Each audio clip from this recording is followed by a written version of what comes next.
Hello everyone, नमस्ते। Welcome back to classes by Babita Gupta, Hawks educational institute. और अगर आप चैनल पे नए हैं तो चैनल को लाइक सब्सक्राइब ज़रूर करें, शेयर करें, दूसरों के साथ भी नॉलेज को ज़रूर बांटें। तो आप लोगों के लिए इन्फॉर्मेटिव वीडियोस में लाती रहती हूँ जो कि एजुकेशन से जुड़ी है। जो बच्चे टीचर बनने वाले हैं और कोई भी डिप्लोमा डिग्री कोर्स कर रहे हैं या कॉम्पिटिटिव एग्ज़ाम की तैयारी कर रहे हैं तो सभी के लिए यूज़फुल चैनल है और सभी बच्चों के लिए प्लेलिस्ट बनी हुई है। तो प्लेलिस्ट पर जाकर आप लोग अपने एग्ज़ाम की तैयारी कर सकते हैं। इसके अलावा जो कुछ इंपॉर्टेंट टॉपिक्स ऐसे भी होते हैं जो आप नाम से सर्च कर सकते हैं। जैसे कि मान लीजिए आपको NCF 1975 पढ़ना है तो आप उसको सीधे से NCF 1975 by Babita Gupta ma'am या NCF 1988 by Babita Gupta ma'am या NCF 2000 by Babita Gupta ma'am, इस तरीके से कोई भी टॉपिक आप सर्च कर सकते हैं, आपको इजीली मिल जाएगा। जैसे थ्योरीज ऑफ ट्रूथ है, प्रैग्मेटिक थ्योरी है, तो जो भी टॉपिक आपको सर्च करना है बस उसके आगे आपको लिखना है बाय बबीता गुप्ता मैम, तो आपको बहुत ईजिली वो टॉपिक अवेलेबल हो जाएगा। और इसके अलावा प्लेलिस्ट बनी हुई है सभी बच्चों के लिए, प्लेलिस्ट पर जाकर आप अपने एग्जाम की तैयारी कर सकते हैं। इसके अलावा CDP के लिए आप लोगों के लिए लाइव सेशन चल रहा है जो 10 PM पे लिया जाता है। उसमें आप अपनी क्वेरीज भी पूछ सकते हैं, टॉपिक्स आप लोगों के साथ में डिस्कस किए जाते हैं, PYQs डिस्कस किए जाते हैं, तो उनको आप अटेंड करें।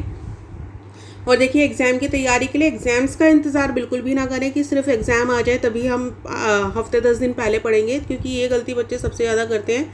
तो आप अपने एग्ज़ाम की तैयारी पहले से करके रखें, इसलिए मैंने आप लोगों के लिए ये जो CDP सेशन स्टार्ट किया है तो उसको आप क्लासेस को अटेंड करें और जो भी डाउट है आपका उस टॉपिक से रिलेटेड या कोई भी, तो आप उसमें पूछ सकते हैं लाइव सेशन में, ठीक है। और चलिए इसको देख लेते हैं हम। तो आज हम डिस्कस करने वाले हैं एजेंट्स ऑफ सोशलाइजेशन, यानी समाजीकरण के अभिकरण हम पढ़ेंगे इसमें। तो क्या क्या एजेंट्स होते हैं, कौन कौन एजेंट्स होते हैं, तो उनके बारे में पढ़ेंगे। और जैसा कि मैंने बताया टॉपिक्स आप लोगों के सभी के लिए इंपॉर्टेंट है। तो ये आप लोगों का DLED JBT diet, B.Ed M.Ed कर रहे हैं आप, MA एजुकेशन कर रहे हैं या BA B.Ed कर रहे हैं, BSc B.Ed कर रहे हैं या UGC नेट एजुकेशन की आप तैयारी कर रहे हैं, KVSD SSSB की तैयारी कर रहे हैं, तो आपके लिए बहुत इंपॉर्टेंट है। इसके अलावा जो सोशियोलॉजी के जो बच्चे हैं, जो सोशियोलॉजी पढ़ते हैं 11th 12th के बच्चे या आगे भी, तो उनके लिए भी इम्पॉर्टेंट है ये जो आप लोगों के सोशलाइजेशन की जो क्लासेस चल रही हैं। और ये आपका CTET, UPTET, STET, MPTET, इस तरीके से आपके अलग अलग स्टेट्स में टेट एग्जाम्स होते हैं। सुपर टेट आप लोगों का होता है, तो उसमें आप लोगों के इंपॉर्टेंट टॉपिक्स हैं ये सारे जो मैं आप लोगों के साथ में डिस्कस कर रही हूँ, तो इनको आप लोग ज़रूर देखें। तो देखिए, इसमें हम एजेंट्स ऑफ सोशलाइजेशन पढ़ रहे हैं, तो उनको उसको देख लेते हैं क्या है।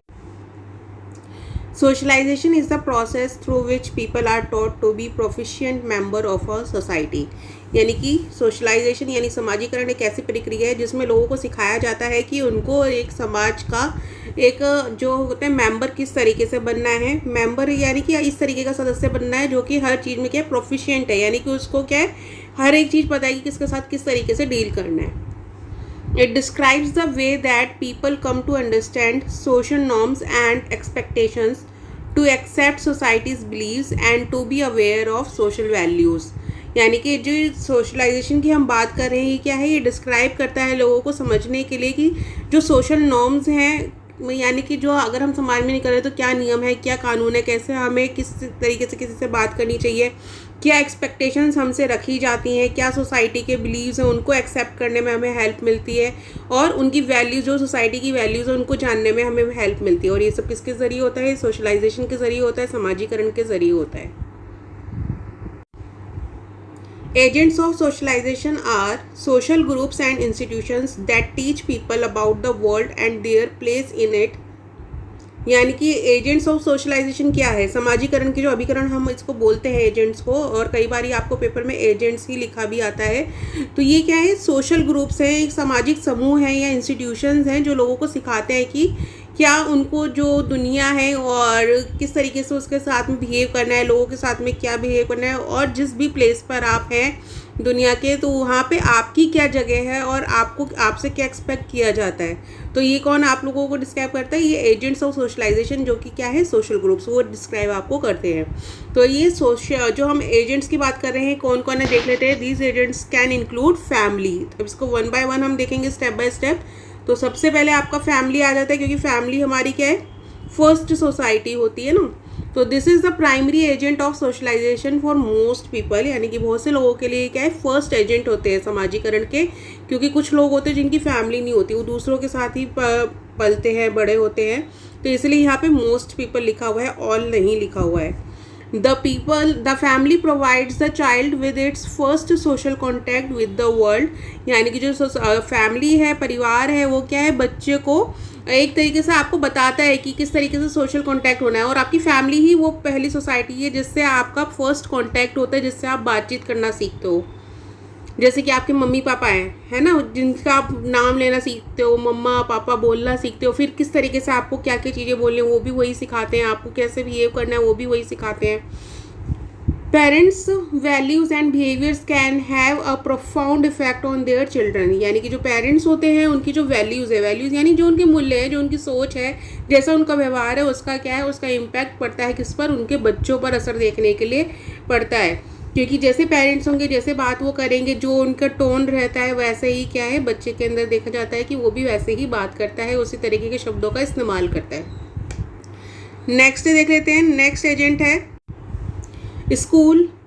तो स्कूल तो सभी गए हुए हैं, जाते हैं, चाहे वो प्राइवेट हो चाहे वो गवर्नमेंट हो। तो जो स्कूल होता है वो क्या है, हमारा सेकेंडरी के अंदर आता है। जो हमारे इसमें स्कूल एंड इंस्टीट्यूशंस भी हम बोल सकते हैं कि उसमें क्या होता है कि आप सीखते हैं कि किस तरीके का व्यवहार आपको उस एनवायरनमेंट में लोगों के साथ में करना है।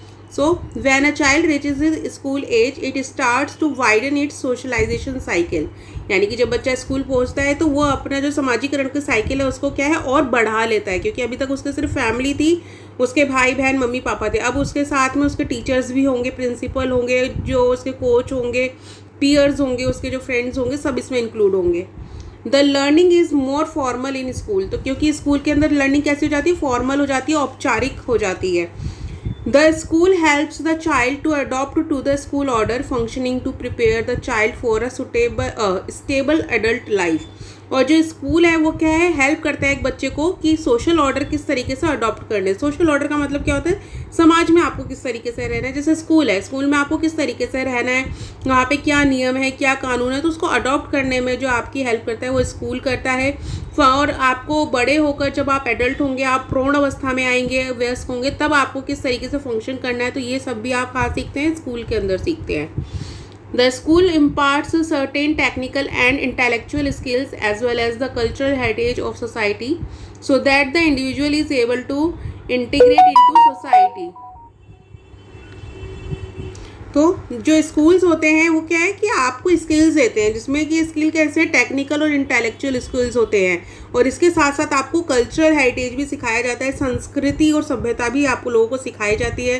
किसी के कल्चर की किस तरीके से रिस्पेक्ट करना है वो भी आप लोगों को सिखाया जाता है, ताकि आप जो सोसाइटी में इंटीग्रेट कर सको, एकीकृत कर सको, दूसरों के साथ मिल बैठ सको और दूसरों के कल्चर को भी एक्सेप्ट कर सको। तो ये हमारा सेकेंड एजेंट है। थर्ड हमारे पीयर्स आ जाते हैं।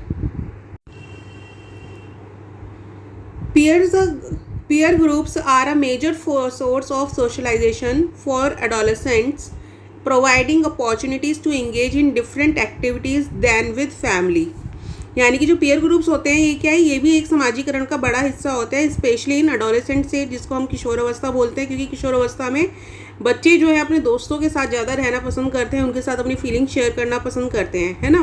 तो इसलिए पीयर ग्रुप का भी बहुत रोल होता है, क्योंकि आपके जैसे साथी संगी होंगे, आपके फ्रेंड्स जैसे होंगे, आप वैसा ही चीज़ें बिहेव करने की कोशिश करते हो, वैसी ही चीज़ें आप सीखते हो सकता है आपके फ्रेंड का इन्वायरमेंट कुछ और है, आपका इन्वायरमेंट कुछ होता है। तो इस कंडीशन में जो आपके फ्रेंड के इन्वायरमेंट होगा, जो भी वहाँ पे वो सीखता है वो आप भी सीखेंगे, चाहे वो अच्छी बात हो या फिर वो हो अपशब्द, तो ये भी बच्चे सीख लेते हैं फ्रेंड्स के ज़रिए। तो जो पीयर ग्रुप्स हैं इसलिए इनको क्या है, मेजर सोर्स माना जाता है समाजीकरण के लिए। और यहाँ पे क्या है कि बहुत सारी एक्टिविटीज़ प्रोवाइड करवाई जाती हैं, जिससे कि जो बच्चे हैं वो उनको जो फ्रेंड्स के साथ में, पीयर ग्रुप्स के साथ में इंगेज हो सके, और उनके साथ उनकी फैमिली होते हैं उनके साथ भी इंगेज होते हैं, आपकी फैमिली के साथ भी आपके पीयर्स इंगेज होते हैं। तो ये जो पीयर्स है ना, पीयर का रोल बहुत ही इंपॉर्टेंट हो जाता है। कुछ जो फ्रेंडशिप्स होती हैं वो क्या है, लाइफ लॉन्ग होती हैं, यानी आपने बचपन में दोस्त बनाए और वो आपके जब तक आप बुढ़े होते हैं तब तक आप लोगों के वो दोस्त बने रहते हैं, है ना। तो इसलिए ये आप लोगों का मेजर सोर्स ऑफ सोशलाइजेशन है पीयर्स। नेक्स्ट आपका आता है मीडिया। मीडिया यानी मास मीडिया की जो हम बात करते हैं, जिसके अंदर क्या है, television, internet, radio, phone, mobile phone, जिस पर आप यूट्यूब भी चला रहे हैं, फेसबुक भी चला रहे हैं। तो ये क्या है, एक मेजर एजेंट है सोशलाइजेशन के। तो यही यहाँ पे लिखा हुआ है the media is a major agent of socialisation. Mass media transmit information in an impersonal manner which is all the time conducted in a one way flow. यानी कि जो मास मीडिया है ये क्या है, एक इम्पर्सनल मैनर में आपको इन्फॉर्मेशन प्रोवाइड कर रही है. यानी इम्पर्सनल का मतलब क्या हो गया, पर्सनल होता है कि आप मेरे से, मैं फेस टू फेस आप लोगों से बात करूं, और इम्पर्सनल क्या है कि जिसमें बस मैं आप लोगों को बात कर रही हूँ, आप उसमें कोई रिप्लाई नहीं कर पा रहे. जैसे कि मैं वीडियो अपलोड कर रही हूँ मॉर्निंग में आप लोगों के लिए, तो वो क्या है, इम्पर्सनल है कि मैं आपको वो टॉपिक पे, जो भी टॉपिक है उससे कंसीडर एक वीडियो बनाकर वो अपलोड आप लोगों के लिए कर रही हूँ. बट जो लाइव सेशन ले रही हूँ जिसमें आप मुझसे कम्युनिकेशन कर सकते हैं वो पर्सनल है. ठीक है ना, इन अ वे इसको पर्सनल बोल सकते हैं. अदरवाइज पर्सनल जिसमें कि हम व्यक्तिगत रूप से किसी से बात कर सकते हैं. तो इसी तरीके से जो मीडिया है, मास मीडिया, ये क्या है, इम्पर्सनल है, जो अव्यक्तिगत तरीके से आप लोगों तक इन्फॉर्मेशन पहुंचाती है ना. और ये क्या है, वन वे फ्लो है, यानी कि एक तरफ से ये चीज़ जा रही है. जैसे टीवी है, आप उसको देख पा रहे हैं, आप उसको सुन पा रहे हैं, आप टीवी को जवाब नहीं देख सकते ना, उसको कोई रिप्लाई नहीं कर सकते हैं. तो ये क्या हो गया, वन वे फ्लो हो गया. और इसमें कई बार ये भी नुकसान होता है कि आप गलत चीज़ें भी देखते हैं, गलत चीज़ें सीख लेते हैं, और वो आपके जो सोशलाइजेशन पे इम्पैक्ट डालती है. तो ये भी है, क्योंकि ज़रूरी नहीं है कि आप हमेशा जो मीडिया है उससे अच्छा ही सीखें, मास मीडिया से अच्छा सीखें. क्योंकि आजकल आपने देखा होगा कि जो इंस्टाग्राम है, यूट्यूब है, अगर आप पढ़ाई की चीज़ें देख रहे हैं, आप नॉलेज ले रहे हैं, तब तो ठीक है. पर उस पर आजकल बहुत ज़्यादा कहते हैं ना कि लाइक्स और व्यूज़ के लिए कुछ भी वल्गैरिटी चल रही है ना. तो वो चीज़ है, वो उसका बच्चों पे नेगेटिव इम्पैक्ट पड़ता है. तो ये इसलिए कहा जाता है कि आप अच्छी चीज़ें देखें, और जो गलत चीज़ें हैं, बुरी चीज़ें हैं, उनको आप नेग्लेक्ट करें, उन पर ध्यान ना दें. तो नेक्स्ट हमारे फोर्थ मीडिया हो गया. नेक्स्ट आ जाता है रिलीजन. तो देखिए, रिलीजन यानी धर्म. तो धर्म का भी बहुत असर होता है, क्योंकि जो रिलीजन होते हैं, सबके अलग अलग रिलीजन हैं, उनके अलग अलग नियम होते हैं, नियम कानून होते हैं हर धर्म के, कि आपको वैसे ही रिचुअल करने हैं, वैसे ही आप लोगों को जो रूल्स रेगुलेशन से फॉलो करना है, आपका ड्रेसिंग सेंस वैसे ही होता है ना, आपकी बोलने के तरीके में वो चीज़ दिखती है. तो जो रिलीजन है वो भी क्या है, एक एजेंट होता है समाजीकरण के लिए. तो religion is an agent of socialisation that can impart social norms. यानी कि जो रिलीजन है, धर्म है, या धार्मिक इंस्टीट्यूशन भी हम इसको बोल सकते हैं, धार्मिक जगह भी बोल सकते हैं, धार्मिक लोग भी बोल सकते हैं, जो रिलीजियस पर्सन होते हैं, तो वो भी क्या है, एजेंट होते हैं समाजीकरण के, जो कि आप लोगों तक सोशल नॉर्म्स को पहुंचाते हैं कि आपको समाज में किस तरीके से रहना है, अपनी सोसाइटी में किस तरीके से रहना है, आपको किस तरीके से बिहेव करना है. नेक्स्ट इसमें आता है वर्क प्लेस. वर्क प्लेस यानी काम करने की जगह. तो the work place can socialize people to internalize a sense of punctuality and clock time. तो इसमें देखिए, आप लोगों का जो वर्क प्लेस होता है वो भी आपको क्या है, सोशलाइज्ड करता है, आपको ये सीखने में मदद करता है, क्योंकि आपको पंक्चुअल किस तरीके से रहना है, किस तरीके से टाइम पे पहुंचना है, टाइम पे निकलना है, टाइम पे खाना है. तो एक पंक्चुअलिटी आपके अंदर आती है. तो ये भी क्या है, एक सोशलाइजेशन का तरीका है, समाजीकरण, इसलिए इसको एजेंट ऑफ सोशलाइजेशन बोला जाता है. जब हम एक स्कूल लेवल पर पढ़ते हैं तो उसके अंदर हम वर्क प्लेस नहीं पढ़ते हैं, उसके अंदर जो हमारे जो मेन रहता है वो हमारा रहता है फैमिली, स्कूल, और पीयर्स रहते हैं, रिलीजियस रहता है, रिलीजियस इंस्टीट्यूशंस रहता है हमारा. ठीक है ना, गवर्नमेंट का भी इसमें आता है स्कूल लेवल पर. वर्क प्लेस स्कूल लेवल पे नहीं आता है, क्योंकि ये जो देखिए, जो मैं आप लोगों के लिए बनाती हूँ, पीडीएफ्स बनाती हूँ, जो टॉपिक शेयर करती हूँ, ये सभी बच्चों के लिए होता है जो मास्टर्स कर रहे हैं या जो यूजीसी नेट की भी तैयारी कर रहे हैं. तो इसलिए मैं जो भी मैक्सिमम जो चीज़ आप लोगों का होता है, जैसे एजेंट सिर्फ 4 तो नहीं है ना, और भी है, तो जो मैक्सिमम होता है वो मैं आप लोगों के लिए मैक्सिमम नॉलेज शेयर करती हूँ. तो देखिए, वर्क प्लेस के लिए हमने जाना कि वो क्या है, इससे हमारे को पंक्चुअलिटी आती है. तो ये भी क्या है, एक समाजीकरण का एजेंट ही है. तो like other institutions, these places teach participants how to interact with the religions material culture. अब देखिए, ये जो मटेरियल कल्चर रिलीजन से जुड़ा है, ये आपका रिलीजन के अंदर आएगा ये पॉइंट्स को. तो यहाँ पे थोड़ा सा करेक्शन आप लोग कर लेना कि ये आपका इधर की साइड आएगा रिलीजन में. तो जो मैंने आप लोगों को बताया था कि रिलीजन इंस्टीट्यूशंस होते हैं जहाँ पे आप इंटरेक्ट करते हैं, जो रिलीजन से जुड़े हुए कल्चर को आप अडॉप्ट करते हैं, तो वो सारी चीज़ें इसके अंदर आएगा. तो ये पॉइंट्स बस आप इसको इधर की जगह शिफ्ट कर लेना अगर आप नोट्स बना रहे हैं तो. नेक्स्ट हमारा देख लेते हैं हम गवर्नमेंट. तो देखिए गवर्नमेंट यानी सरकार, तो the government is an agent of socialization. ये गवर्नमेंट भी हमारे समाजीकरण के अंदर एक एजेंट है। Although we do not think about it, जबकि हम इसके बारे में नहीं सोचते हैं। Many of rites of passage people को through today are based on age norms established by the government. यानी कि हम इसके बारे में सोचते नहीं है, पर बहुत सी चीज़ें क्या है गवर्नमेंट के थ्रू हमसे हमारे तक आती है। गवर्नमेंट ने जो रूल्स रेगुलेशंस बनाए उनके द्वारा वो हमारे तक आती है। तो to be defined as an adult usually means being 18 years old, the age at which a person becomes legally responsible for themself. यानी कि एक जो 18 ईयर्स की एज बनाई गई है जिसमें क्या है बच्चे किसी को भी एडल्ट घोषित कर दिया जाता है, आप वोटिंग कर सकते हैं और आपको ये माना जाता है कि लीगल वे पर आप क्या है रिस्पॉन्सिबल हो चुके हैं अपनी चीज़ों के लिए। तो ये किसने बोला है? ये सरकार ने ये नॉर्म्स बनाए हैं कि 18 ईयर्स के जो बच्चे होंगे वो क्या है वो अडल्ट में हो गए। अब वो यानी एडोलेसेंस या चाइल्डहुड में नहीं है, वो अडल्टहुड में है। तो ये गवर्नमेंट के बनाए हुए नॉर्म्स हैं जो कि क्या है समाज के अंदर है और ये हमें मानना है। And 65 is the start of old age since most people become eligible for senior benefits at that point. और 65 की जो ईयर्स यानी कि 65 साल से जो लोग होते हैं या 65 साल के ऊपर के जो लोग होते हैं वो क्या है सीनियर सिटीज़न के उसमें आ जाते हैं। तो ये भी किसने घोषित किया हुआ है? ये भी सरकार ने घोषित किया है कि 60 साल या 65 साल से ऊपर जो भी लोग होंगे वो सीनियर सिटीज़न में होंगे। उनको बेनिफिट्स भी मिलेंगे, जैसे पेंशन उनको दी जाती है तो या मेडिकल फैसिलिटीज़ उनको दी जाती है। तो ये भी किसने करा है घोषित? ये भी सरकार के थ्रू हो रहा है ना, गवर्नमेंट हो गया। तो गवर्नमेंट भी क्या है एक एजेंट ऑफ सोशलाइजेशन है, वो भी समाजीकरण के एजेंट है जो कि हमें नॉर्म्स बताते हैं कि आपके नॉर्म्स इस तरीके से, रूल्स इस तरीके से और आपको फॉलो करना है उसको। नेक्स्ट देखते हैं। Each time we embark on one of these new categories, adult, taxpayer, senior, we must be socialized into these new roles। तो देखिए हर टाइम जैसे कि इसमें एम्बार्क का मतलब प्रारंभ होता है, क्योंकि हिंदी मीडियम स्टूडेंट्स भी साथ में जुड़े होते हैं तो उनके लिए हेल्पफुल होना चाहिए। तो देखिए हर टाइम क्या है हम एक नई कैटेगरी से जुड़ते हैं। जैसे कि एडल्ट, पहले तो हम 18 साल के हुए, 18 ईयर्स अबव हुए तो हम एडल्ट हो गए।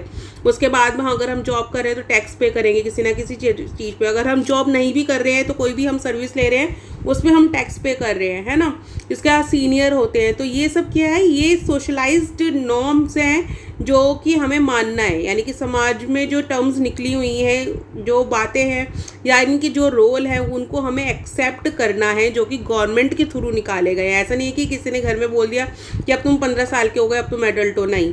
गवर्नमेंट ने बोला 18 है तो 18 ही है। The government programme marks to the points at which we require socialization into a new category। यानी कि जो गवर्नमेंट के प्रोग्राम्स होते हैं या जैसे NEP निकलती हैं, पॉलिसीज़ निकलती हैं, NCF निकलते हैं, फ्रेमवर्क्स, तो वो सब क्या है वो हमें बताते हैं हर एक न्यू कैटेगरी के बारे में, और जो उनको फैसिलिटीज़ मिलती है वो भी, और जो रिस्पॉन्सिबिलिटीज़ होती हैं उनसे जुड़ी हुई वो भी। ये सब हमें किसके थ्रू पता चलता है? गवर्नमेंट के थ्रू ही पता चलता है। नेक्स्ट इसके अंदर हमारा आ जाता है language. Language is an agent of socialisation. Language भी क्या है समाजीकरण के एक एजेंट है। किस तरीके से है? Language as an instrument of socialisation reveals the most important aspects of the relationship between individuals and society. क्योंकि देखिए लैंग्वेज के ज़रिए ही क्या है कि एक तरीके से सोशलाइजेशन का क्या है इंस्ट्रूमेंट है, यानी कि उसको हम यूज़ कर रहे हैं सोशलाइज्ड होने के लिए। लैंग्वेज, अगर लैंग्वेज नहीं होगी तो हम बात कैसे करेंगे किसी के साथ, है ना। तो किसी से बात करने के लिए, किसी से कांटेक्ट करने के लिए, किसी भी रिलेशन में जाने के लिए, चाहे आप फैमिली में हो, आप स्कूल में हो, आप पीयर्स के साथ हो, तो आपको किसकी ज़रूरत पड़ती है? लैंग्वेज की ज़रूरत पड़ती है सोसाइटी के अंदर। Language socialisation often starts when children are learning their first language. और ये जो लैंग्वेज सोशलाइजेशन है कब से स्टार्ट हो जाता है? जब बच्चे अपनी फर्स्ट लैंग्वेज को सीख रहे होते हैं। जैसे कि मान लीजिए कि आपकी मातृभाषा हिंदी है और उसको भी आप जब स्कूल में जाते हैं तो सीखते हैं कि क ख ग कैसे लिखे जाता है, फिर उसके शब्द बनाना सीखते हैं, सेंटेंस बनाना सीखते हैं। और सेकंड लैंग्वेज है वो तो चलती है साथ में। तो ये जो लैंग्वेज है ये भी क्या एक प्रॉपर वे में सीखी जाती है। किस तरीके से सीखनी है ये हमें समाज के थ्रू ही पता चलता है, क्योंकि हमारे जो सोशलाइजेशन के अंदर हमने एजेंट पढ़ा कौन है? स्कूल भी है फैमिली के साथ साथ। तो ये लोग हमें सिखाते हैं कि किस तरीके से इसका हमें यूज़ करना है। For example, adults in different cultures and communities interact with children differently। तो जैसा कि इसमें एक एग्जांपल दिया गया है कि जो भी एडल्ट्स होते हैं यानी कि जो भी लोग होते हैं वो क्या है, जो भी बच्चे होते हैं वो अलग अलग कल्चर के, अलग अलग कम्युनिटीज़ के, उनके साथ इंटरेक्ट करते हैं, ठीक है ना। तो अब उनके साथ इंटरेक्ट करने के लिए आपके पास अलग अलग कल्चर के लोग हैं, उनके हो सकता है कि उनको ओढ़ना, पहनना, बोलना, हर चीज़ का तरीका अलग है, तो उनको आप लैंग्वेज के थ्रू कनेक्ट कर सकते हैं, ठीक है। तो ये एक लैंग्वेज भी क्या है, एक इम्पॉर्टेंट एजेंट है इन द सोशलाइजेशन। तो ये हमने एजेंट्स ऑफ सोशलाइजेशन पढ़े। आई होप कि आप लोगों को क्लियर है। अगर क्लियर ना हो तो कमेंट बॉक्स में लिख कर पूछ सकते हैं, और अगर वीडियो इन्फॉर्मेटिव लगे तो उसको लाइक, सब्सक्राइब, शेयर ज़रूर करें, दूसरों के साथ भी नॉलेज को ज़रूर बांटें। तो आप लोगों के लिए इंपॉर्टेंट वीडियोज़ में लाती रहूँगी। जो भी बच्चे टीचर बनने वाले हैं, प्रोफेसर बनने वाले हैं, तो आप इनको ज़रूर देखें, कंसीडर करें। और कोई अगर ऐसा टॉपिक है जो आप पढ़ना चाहते हैं और आपको नहीं मिल रहा है, तो आप कमेंट बॉक्स में लिख कर मुझे बता भी सकते हैं। तो चलिए, अभी का क्लास हम यही और करते हैं, और लाइव सेशन तो आपके चल ही रहे हैं, उनको आप अटेंड कीजिए, अपनी क्वेरीज उसमें भी आप रिजॉल्व कर सकते हैं। तो अभी का सेशन तो यहीं ओवर हो ही चुका है। तो ओके, थैंक यू, धन्यवाद। नेक्स्ट सेशन में जल्दी ही मिलते हैं। तो अभी के लिए धन्यवाद बस।